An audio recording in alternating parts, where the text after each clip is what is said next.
Ang seafoods po ba ay pwede sa atin? Yes na yes na yes. Ito yung bawal noon para sa atin nung high carb pa tayo, pero ngayon want to sawa na po. Basta walang kasabay na high carb at kaya ng budget, syempre. So, ginataang alimasag at alimasag with aligi po ang ating local meal ngayon, 2 in 1. So, dahil murang alimasag ngayon, unahin natin yung ginataang alimasag po. So, nagisa po tayo ng luya, sibuyas. And please don't forget to like and follow po para updated tayo sa ating mga local meal, local dessert natin, local kaalaman natin everyday. Thank you po and God bless. Then, naglagay rin po ako ng bawang. Siyempre po, hindi mawawala ang bawang. Then, yung ating alimasag. So, natuwa lang po ako dito sa aking alimasag. Ang taba ng mga nabili ko po. Yan, ang dami niyang talagang mga aligi.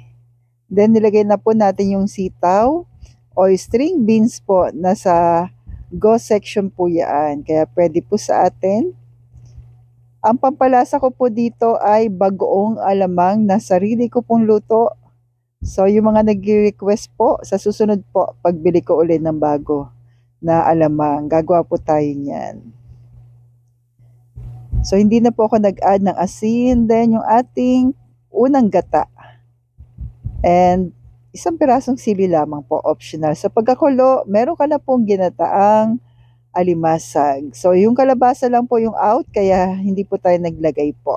Narito naman po yung ating alige. Limasag na meron pong pure alige from Grindahan. Naggisa lang po tayo ng luya at konting bawang. Then, yung alimasag po natin at pure alige paste. Pure po siya, nagaling lang po sa rep, kaya ganyan po itsura. Pero pure, napakasarap po nito. Yan, try nyo na po.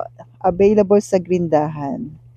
So, after po natin yung mailagay, may gisa yung alige, pure alige, nilagyan natin ng gata. Pero pwede rin namang walang gata. Yan, then konting tubig po at pagkakulo, naglagay lang tayo syempre ng sili. At eto na po, meron ka na pong alimasag na may pure alige. So, kain po tayo ka low carbs. Stay healthy, stay low carb po, and God bless po sa ating lahat.